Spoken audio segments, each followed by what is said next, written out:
Here are my 5 people.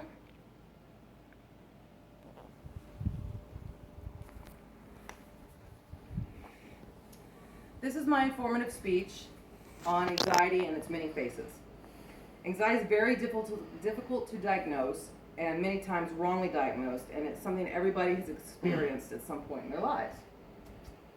According to facts and statistics at www.adaa.org, 2016, anxiety disorders are the most common mental illness in the U.S., affecting 40 million adults in the United States age 18 and older, or 18% of the population. So we're going to talk about some of the types and manifestations and treatments for this condition.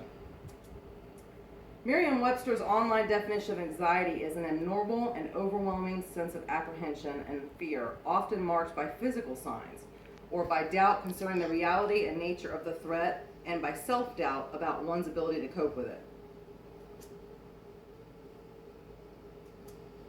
People still feel shame and do not seek help or are wrongly diagnosed for this, and rarely know what they're dealing with until they've seen a doctor or they know somebody that has dealt with this. So today we're going to talk about a couple of different, more specific types of anxiety, which is your basic, everyday, common variety nervous anxiety that everybody's experienced, and your panic disorders or panic attack anxiety levels, and PTSD, and how the body reacts to them, and some possible treatments. So, what are some of the most well-known types of anxiety?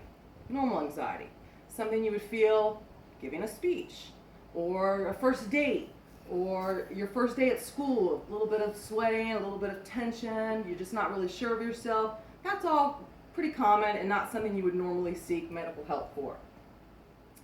Another type is a panic attack. It's very sudden and onset and hits you like a brick, and you usually it has no rhyme or reason of where it's coming from or why it's affecting you.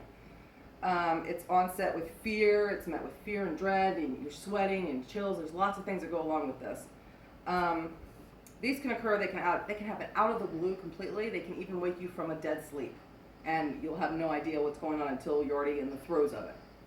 PTSD is another type. It's caused by usually a very traumatic experience. Highest percentages are found in rape victims, rape survivors, and the military. Most people with PTSD will have nightmares, a lot more stuff than just your basic common variety anxiety. So, how does the body react to anxiety? Well, like I said, for your normal anxiety, your nervousness, you're sweating, a little bit pacing heart, that's common, doesn't need to be medicated. Usually it's something you can deal with, or you may not even notice you're having it. Then we have your panic attacks, which have all the previous symptoms, but also, as you'll see, you're going to get heart palpitations, you're going to get chills or sweats, chest pain, fear of dying. All of these come along with a panic attack or panic disorder, and they're very hard to get a grip on, very hard. PTSD, all of the above mentioned symptoms with some extras. You're going to get hyperarousal, nightmares, avoidance, paranoia, anger, depression, and in some sad cases, suicide, because they just don't know how to cope with what's going on in their body. So some treatments for anxiety.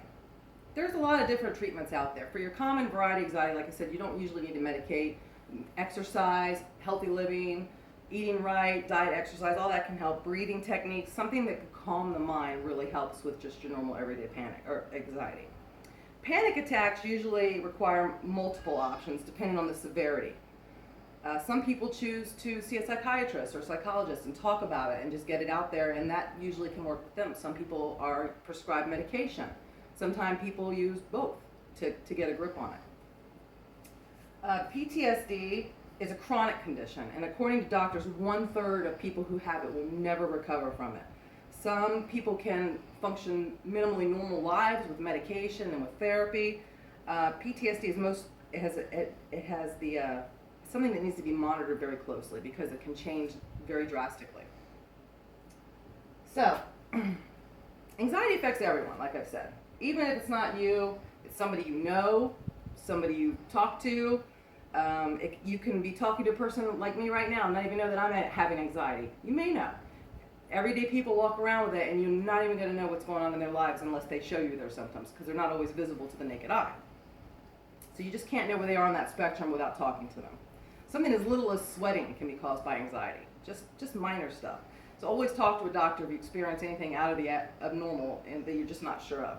Getting diagnosed early and having treatment really makes a difference in how you can deal with it in the future.